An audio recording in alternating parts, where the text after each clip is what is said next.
एक समय की बात है, किसी जंगल में एक तोता और मैना का जोड़ा एक पेड़ पर बैठा हुआ था। तोता ने मैना से कहा, हे प्रिय, आजकल का समय बदल चुका है। मैना कहने लगी, पिया जी, ऐसा क्या समय बदल चुका है? तब तोता कहता है, हे प्रिय, समय ना बदल गया है कि आजकल की स्त्रियां बहुत ही स्वार्थी हो गई है, क्योंकि स्त्रियां अपने स्वार्थ के लिए कुछ भी करने के लिए तैयार हो जाती है। जो काम उन्हें कभी नहीं करना चाहिए, वे स्वार्थ के प्रति कर बैठती है। मैना कहती है कि पियाजी, मैं तुम्हारी बात से सहमत नहीं हूँ। स्त्रियां कैसे स्वार्थी हो सकती है? आप नारी जाति की बुराई कर रहे हैं। तोता कहता है, नहीं प्रिय, तुम मेरी बात पर विश्वास करो। तब मैना कहती है, नहीं पियाजी, मैं तुम्हारी बात पर विश्वास नहीं कर सकती हूँ। तब तोता कहता है, ठीक है मैना, तुम्हें विश्वास नहीं है तो तुम्हें एक कहानी सुनाता हूँ। इस कहानी को सुनने के बाद तुम्हें विश्वास हो जाएगा कि नारी जाति कितनी स्वार्थी बन चुकी है और अपने स्वार्थ के लिए कितने गलत काम करने के लिए तैयार हो जाती है।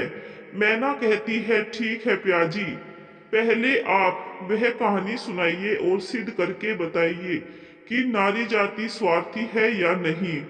तोता कहानी सुनाता है, हे मैना, एक समय की बात है, एक नगर में तीन दोस्त रहते थे। एक राजा का लड़का था, एक बनिया का लड़का था और एक साहूकार का लड़का था। तीनों में गहरी दोस्ती थी, क्योंकि बचपन से ही वे साथ साथ रहते थे। राजा का जो लड़का था वह राजकुमार था। उसकी शादी भी हो चुकी थी। एक दिन की बात है, तीनों दोस्त राजा के बगीचे में घूम रहे थे। तो राजा का लड़का अपने दोस्तों से कहता है, भाई कल चलते हैं और मेरी पत्नी को मायके से बुलाकर ले आती है, क्योंकि बहुत दिन हो चुके हैं और मुझे अपनी पत्नी की बहुत याद आ रही है। इसलिए कल मेरे ससुराल में चलते हैं और तुम दोनों मेरे साथ चलो। तब उन दोनों दोस्तों ने कहा, भाई तुम तो अपने ससुराल में पहुंच जाओगे और ससुराल में ससुर के घर में आराम से सो जाओगे, लेकिन हम दोनों कहाँ जाएंगे? तब राजकुमार कहता है, मेरे भाई तुम कोई सराय देख लेना और एक रात की ही तो बात है। तुम सराय में रुक जाना और दूसरे दिन मैं मेरी पत्नी को लेकर आ जाऊंगा और हम साथ में अपने घर लौट चलेंगे। राजकुमार की बात सुनकर दोनों दोस्त सहमत हो गए, लेकिन बनिया का जो लड़का था वह बहुत ही चालाक था और राजा का लड़का और साहूकार का बेटा था, वे दोनों बहुत ही भोले थे। अब दूसरा दिन होता है और दोनों दोस्त राजकुमार के साथ अपने घर से चल देती है। चलते चलते 3 दिन रास्ते में लग जाते हैं। 3 दिन के बाद में राजकुमार अपने ससुराल के पास में पहुंचता है। तो राजकुमार अपने दोनों दोस्तों से कहता है, मेरे भाई यहाँ कोई सराय देख लेना और रात उस सराय में काट लेना, मैं ससुराल जाता हूँ, सुबह जल्दी आ जाऊंगा। तोता कहता है, हे मैना। राजकुमार इतना कहने के बाद अपने ससुराल के लिए चला जाता है और इधर से दोनों दोस्त सराय की तलाश में निकल जाती है। ढूंढते ढूंढते उनको एक सराय दिखाई देती है। वे सराय के पास पहुंचते हैं तो उन्होंने देखा कि यहाँ पर खाने पीने की व्यवस्था भी सही है और रुकने की व्यवस्था भी सही नजर आ रही है। सराय के दरवाजे पर जब वे पहुंचे तो उन्होंने एक बुढ़िया को देखा। उस बुढ़िया के पास जाकर वे कहने लगे, हे माता, हम सराय में रात रुकने के लिए आए हैं और सुबह चले जाएंगे, हमें सराय में जगह दे दो जो हम रात सही से काट सके। दोनों की बात सुनकर वह बुढ़िया कहने लगी, देखो बेटा, चाहे कहीं भी रुक जाओ, लेकिन इस सराय में तुम ना रुको। तब दोनों दोस्तों ने कहा, ऐसा क्यों माता? तब बुढ़िया कहती है, मेरे पुत्रों, अगर इसमें रुके तो तुम जिंदा नहीं बचोगे, क्योंकि तुम्हारी मृत्यु हो जाएगी। इस तरह से वह बुढ़िया उन दोनों को समझ रही थी। तब साहूकार के बेटे को अंदर एक सुंदर लड़की दिखाई देती है। साहूकार के लड़के ने जब उस लड़की को देखा तो वो उस पर मोहित हो गया और उसके साथ रात को रुकने के लिए तैयार हो गया। और इधर वह बुढ़िया समझाती रही, लेकिन साहूकार का लड़का नहीं माना। साहूकार के लड़के ने बनिया के लड़के से कहा कि मैं तो यहीं पर रुकूंगा और तुम कहीं दूसरी जगह जाकर रुक जाओ। इतना कहने के बाद साहूकार का लड़का उस लड़की के साथ रुकने के लिए अंदर चला गया। सराय में एक बड़ा कमरा था। वह बहुत ही गहरा और लंबा था। उसमें उस सुंदर लड़की के साथ में साहूकार का बेटा चला गया। इधर रात हो चुकी थी और सोने का भी समय होने वाला था। तोता मैना से कहता है, इधर साहूकार का लड़का उस सुंदर लड़की के साथ सराय में चला गया, लेकिन बनिए का लड़का बाहर रह गया, जो बहुत ही चालाक था और समझदार था। बनिए के लड़के ने उसे रोका भी, लेकिन वह नहीं माना। बनिया का लड़का उस बुढ़िया के पास फिर से पहुंचता है और कहता है, हे बूढ़ी माँ, मैं आपकी बात को समझा नहीं। आपने कहा कि सराय में जो रुकेगा उसकी मृत्यु हो जाएगी और वह सुबह जिंदा लौटकर नहीं आएगा। इसका क्या कारण है? तब बुढ़िया कहती है, बेटा तुम उसे रोक रहे थे, लेकिन तुम्हारा दोस्त नहीं माना। मुझे डर है कि तुम्हें वह सुबह जिंदा नहीं मिलेगा। बनिए का लड़का कहने लगा, वही तो मैं आपसे जानना चाहता हूँ। माता बात क्या है, खुलकर बताओ। तब बुढ़िया ने कहा, बेटा यह जो सुंदर लड़की तुम्हारे दोस्त ने देखी है, जिसके साथ में वह अंदर चला गया, वह सुंदर लड़की एक वेश्या है और एक नागिन है। यह रात में अपना रूप बदल लेती है और इसके साथ रात में जो भी रुकता है उसी को डस लेती है और मार देती है। इसलिए मुझे डर है कि जो भी अंदर गया वह जिंदा लौट कर नहीं आया। तोता मैना से कहता है, बनिए का लड़का यह सुनकर घबरा गया और कहने लगा, हे बूढ़ी माता, मुझे कोई रास्ता बताओ जिससे मेरे दोस्त की जान बचा सकूं। तो बुढ़िया कहती है कि बेटा मैं तुम्हें एक तलवार देती हूँ और अगर तुम उस तलवार से उस नागिन का वध कर सको तो तभी तुम्हारा दोस्त बच सकता है। बनिए का लड़का चतुर और समझदार था। उसने बुढ़िया से कहा, माता लाइए तलवार, मैं मेरे दोस्त की जान जरूर बचाऊंगा, चाहे मेरी जान ही क्यों नहीं चली जाए। बुढ़िया बनिए के लड़के को तलवार देती है और वह चुपके से सराय में घुस जाता है, जहां उसका दोस्त साहूकार का लड़का उस वेश्या के साथ लेटा हुआ था। वही पास में एक कोने में जाकर बैठ जाता है और इंतजार करने लगता है कि कब यह नागिन का रूप धारण करे और मैं इसको मार डालूं। आधी रात का समय होने वाला था। तभी वह सुंदर लड़की जो नागिन थी वह अपना रूप बदलती है और जैसे ही साहूकार के लड़के को डसने वाली होती है तो उसका दोस्त बनिया का लड़का तलवार लेकर बैठा हुआ था। उसने तलवार से उस नागिन को मार डाला और वह सुंदर लड़की मर गई। इस तरीके से उसने अपने दोस्त की जान बचाई और मरी हुई नागिन को पलंग के नीचे रख दिया। तोता मैना से कहता है, वह बनिया का लड़का जो था इतना काम करने के बाद अपने दोस्त की जान बचाने के बाद सराय से बाहर निकल जाता है और जब बाहर निकल आया तो उसने क्या देखा, एक सुंदर स्त्री जो जंगल की तरफ जा रही थी। उसने देखा और विचार किया कि यह सुंदर स्त्री जंगल में इतनी रात को कहाँ जा रही है, हमें चलकर देखना चाहिए, इसके पीछे पीछे जाना चाहिए और उसकी जानकारी लेनी चाहिए कि यह कहाँ जा रही है। वह बनिया का लड़का, उसके हाथ में तलवार थी, उस स्त्री के पीछे चल देता है और वह बनिया का लड़का सोचता हुआ जा रहा था कि यह कहाँ जा रही है। वह स्त्री चलती चली गई। उस जंगल में एक साधु का आश्रम था। उस साधु के आश्रम पर पहुंच गई और जाकर के साधु से मुलाकात की और वो सारा नजारा बनिया का लड़का दूर से ही देख रहा था। जब उसके जाने का समय हुआ तो उस साधु से मिलने के बाद फिर वह सुंदर स्त्री हाथ जोड़कर कहने लगी कि आज आपसे मेरी यह आखिरी मुलाकात है। साधु कहने लगा, वो क्यों? तो वह सुंदर स्त्री जवाब देती है, मेरे पति मुझे मेरे लेने के लिए आए हैं और वे हमारे घर पर ठहरे हुए हैं। कल मैं अपने पति के साथ ससुराल चली जाऊंगी। आज के बाद मैं फिर नहीं आ पाऊंगी। तब वह साधु कहने लगा, रोजाना तो मेरे पास आती थी, लेकिन तुम धोखा देकर जा रही हो। वह कह रही हो कि अपने पति के साथ जा रही हूँ। तब वह सुंदर स्त्री जवाब देती है, हाँ, मेरा पति मेरे घर पर ठहरा हुआ है और कल मैं ससुराल चली जाऊंगी। मुझे माफ करना, अब मैं आज के बाद तुमसे मिलने नहीं आऊंगी। वो सुंदर स्त्री की बात सुनकर साधु को गुस्सा आ जाता है और साधु गुस्से में उसकी नाक काट देता है। जब उसकी नाक कट जाती है तो उसे दर्द होता है और वह उस दर्द को सहन करती हुई और चिल्लाती हुई अपने घर की तरफ भाग खड़ी होती है।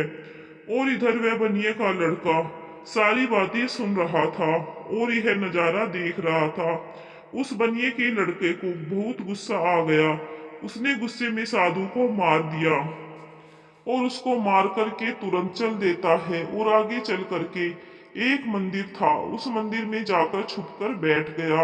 अब वह सोचता है कि हे प्रभु, इस दुनिया में हो क्या रहा है। अब बनिए का लड़का उस मंदिर में चुपचाप बैठा हुआ था।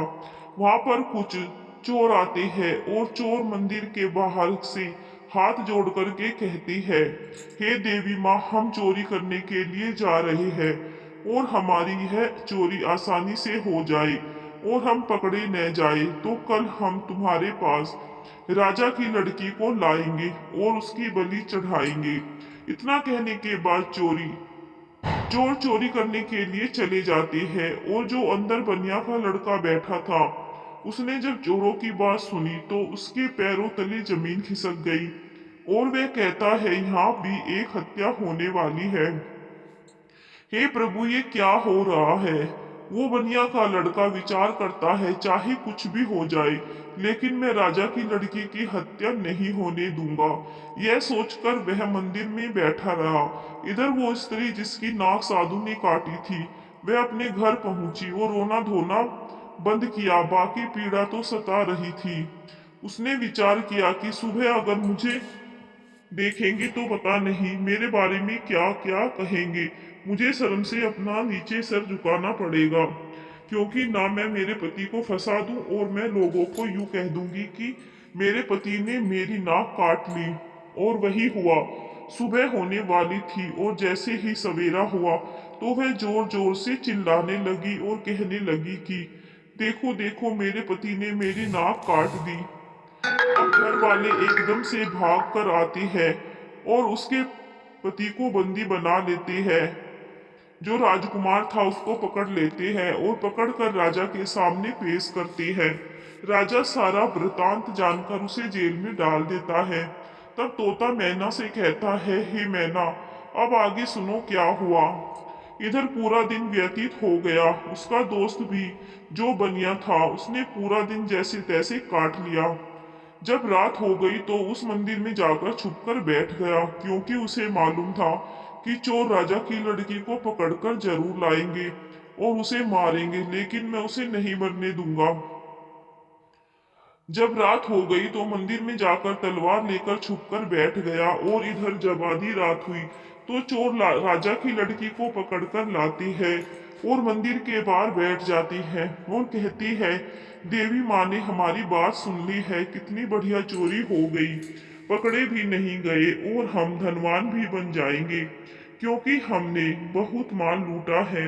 इसके बाद उनमें से एक बोला, देख भाई, अब उस लड़की को जल्दी ले जा और देवी माँ के सामने उसकी बलि चढ़ा दे। अब उन चोरों में से एक चोर उठा और लड़की को पकड़कर मंदिर में ले गया और उस लड़की का सर काटने के लिए जैसे ही वह चोर तलवार निकालता है तो बनिया का लड़का पीछे से उस चोर को मार गिराता है और चोर को मारकर उसकी लाश को बगल में रख देता है।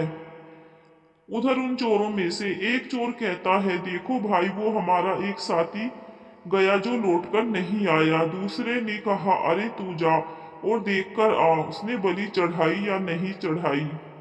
अब जैसे ही दूसरा चोर मंदिर में प्रवेश करता है तो वह बनिया का लड़का बैठा हुआ था, उसने उसको भी मार दिया और इस तरह से उस बनिए के लड़के ने एक एक करके सभी को मार गिराया और उस राजा की लड़की की रक्षा की। जब सारे चोर मर गए तो वो लड़की निर्भय हो जाती है और उसके बाद वो बनिया का लड़का राजा की लड़की से कहता है कि चलो तुम्हें तुम्हारे घर तक छोड़ देता हूँ। राजा की लड़की डरी हुई थी उस बनिया के लड़के के साथ चल देती है और वो बनिए के लड़के से प्रेम करने लगती है और कहने लगती है कि मैं तुमसे विवाह करना चाहती हूँ। अब बातों ही बातों में वे राजा के घर तक पहुंच गए और जैसे ही दरवाजे पर पहुंचे तो बनिए के लड़के ने मना कर दिया कि नहीं, मैं तुम्हारी रक्षा की है, इसका मतलब यह नहीं है कि मैं तुमसे विवाह करूं। मैं ऐसा कदापि नहीं कर सकता। राजा की लड़की को गुस्सा आ गया और कहने लगी, अगर तुम मेरे साथ शादी नहीं करोगे तो मैं तुम्हें जेल में डलवा दूंगी।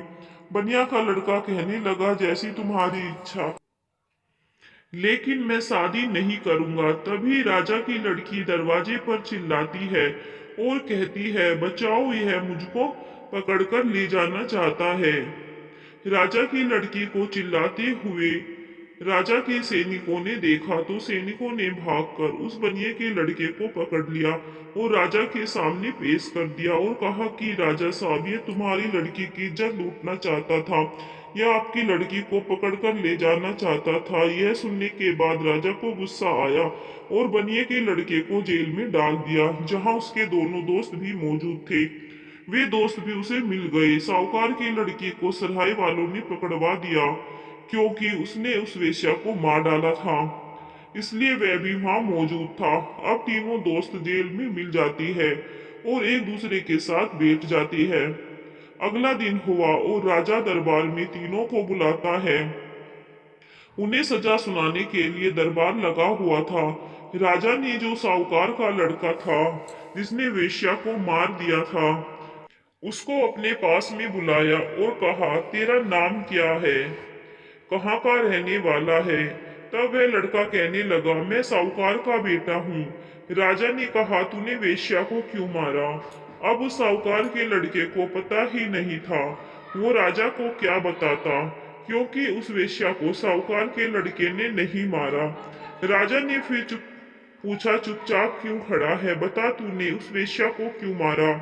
तब वह साहूकार का लड़का तो नहीं बोल पाया, लेकिन बनिया का लड़का बोला, महाराज क्षमा चाहता हूँ, जो बीच में मुझको बोलना पड़ रहा है। इसको मालूम नहीं है, इसने उस वेश्या को नहीं मारा, क्योंकि वेश्या को मैंने मारा। राजा ने कहा, तो बता तूने क्यों मारा, बात क्या है। वह बनिया का लड़का बोला, महाराज, मैं इस साहूकार के लड़के के साथ सराय में एक रात रुकने के लिए गया था और एक बूढ़ी माँ ने मना किया था, इसके अंदर मत रुको, क्योंकि जो यहाँ रुकेगा वह सुबह जिंदा नहीं बचेगा। लेकिन यह हमारा दोस्त नहीं माना और उसने सुंदर वेश्या को देखकर रात गुजारने के लिए अंदर सराय में चला गया। मुझे बुढ़िया के द्वारा मालूम हुआ कि वह नागिन है और वह नागिन के रूप में आकर इसको डस लेती है, इसलिए मैं तलवार लेकर अपने इस दोस्त की रक्षा के लिए जहां यह पलंग पर वेश्या के साथ सोया हुआ था वहीं एक कोने में जाकर बैठ गया। और जैसे ही उस वेश्या ने रूप बदला और नागिन बनकर मेरे दोस्त को डसने के लिए तैयार हुई तो मैंने तुरंत उसको मार गिराया। अगर आपको विश्वास नहीं है तो जहां पलंग पड़ा हुआ है उसके नीचे वह मरी हुई नागिन रखी हुई है, आप देख लीजिए। तब राजा ने सैनिकों को भेजा। सैनिकों ने वहां पर नागिन को देखा और वापस आकर राजा को सारी बात बताई। तो राजा ने कहा कि तूने दोस्ती का फर्ज निभाया है। राजा साहूकार के लड़के को छोड़ देता है। उसके बाद राजा उस राजकुमार को बुलाता है और उससे पूछता है कि तू बता, तूने अपनी पत्नी की नाक क्यों काटी। अब उसको भी मालूम नहीं था, वह भी चुपचाप खड़ा था। राजा ने फिर दोबारा पूछा कि चुपचाप क्यों खड़ा है, बात अपनी पत्नी की नाक क्यों काटी, बता। तब वह बनिया का लड़का हाथ जोड़कर कहने लगा, महाराज क्षमा करे, इसको भी मालूम नहीं, क्योंकि इसने इसकी पत्नी की नाक नहीं काटी। नाक किसने काटी, यह सारा वृतांत मैं आपको सुनाता हूँ। तब उस बनिया के लड़के ने राजा को उस साधु की पूरी कहानी बताई। उसकी नाक साधु ने काटी थी और इसको फंसा दिया। राजा ने कहा, मैं तेरी बात पर विश्वास कैसे करूं? तब उस बनिया के लड़के ने कहा, महाराज, सैनिकों को भेजिए जहां वो साधु का आश्रम है, देख लीजिए कि मैंने उस साधु को भी मार दिया। राजा ने सैनिकों को भेजा। सैनिक वहां जाकर उस साधु को देख कर आते हैं और राजा को बताते हैं कि बात सत्य है। तब वो राजा राजकुमार को भी छोड़ देता है, वह भी बच जाता है। फिर तोता कहता है, मैना, अब उस बनिया के लड़के की बारी आई जिसने राजा के सामने अपनी दोस्तों की जिंदगी बचाई। राजा उस बनिए के लड़के से पूछता है कि तू हमारी लड़की को पकड़कर क्यों ले जाना चाहता था? तब वह बनिया का लड़का कहता है, महाराज क्षमा करे, यह आपकी लड़की है ना, इसने मुझे गलत फंसाया है। आपकी लड़की की बलि चढ़ाने के लिए कुछ चोर इसको पकड़कर ले गए थे। मैं उस मंदिर में था, मेरे हाथ में तलवार थी जिससे मैं साधु को मार कर आया, और आपकी लड़की को मारने के लिए एक चोर जैसे ही मंदिर में आया, मैंने उसको मार दिया। दूसरा आया, उसको भी मैंने मार दिया। इस तरह से जितने भी चोर थे, मैंने सबको मार दिया और उसकी जान बचाई। सभी चोर मंदिर में ही पड़े हुए हैं। विश्वास नहीं हो तो सैनिकों को भेजकर पता कर लीजिए। सैनिक जाते हैं और वहां चोरों की लाशें देखते हैं और वापस आकर राजा से कहती है, बात सत्य है। बनिए का लड़का कहता है, सुनिए महाराज, मैं आपकी लड़की को पकड़कर क्यों ले जाऊंगा? चोरों से बचाकर आपकी लड़की को आपके घर लेकर आ रहा था। तब आपकी लड़की ने मुझे विवाह करने के लिए कहा, तब मैंने इसे मना कर दिया, इसलिए इसने मुझे गलत फंसाया। बनिए के लड़के की बात सुनकर राजा का मुंह शर्म से नीचे झुक गया और बनिए के लड़के को छोड़ दिया। राजा ने कहा, जाओ, तुम्हारी गलती नहीं है, तुम आजाद हो। इस तरह बनिया का लड़का अपने दोनों दोस्तों को बचा लेता है और खुद भी बच जाता है, और तीनों दोस्त साथ साथ अपने नगर में आ जाती है। फिर आराम से वहीं रहने लगते हैं। तोता मैना से कहता है कि हे मैना, देख लिया किस तरह नारी जाति स्वार्थी हो चुकी है। अपने स्वार्थ के लिए गलत से गलत काम के लिए तैयार हो जाती है। अब उस गलत काम के लिए चाहे कुछ भी करना पड़े वो करती है। अपने पिया की बात सुनकर मैना चुप हो जाती है। उसके बाद में तोता कहता है, हे मैना, इसलिए मैं सोचता हूँ कि चाहे भूखे मर जाना, लेकिन इन 3 लक्षणों वाली स्त्रियों से कभी विवाह मत करना। तोता समझाता है कि 3 लक्षणों वाली स्त्रियां ये है। पहली, वो जो पति होने पर भी पराये पति से छुप छुप कर मिलने के लिए जाए, अपने पतिव्रत धर्म को भूल जाए और उसके बाद साथ हवस का शिकार बन जाए, तो ऐसी स्त्री से हमेशा बचना चाहिए और ऐसी स्त्रियों से दूर रहना चाहिए। और दूसरी स्त्री वह है जो एक स्त्री तो है लेकिन वेश्यावृत्ति की तरह जिंदगी गुजारती हो, नागिन की तरह रह रही हो।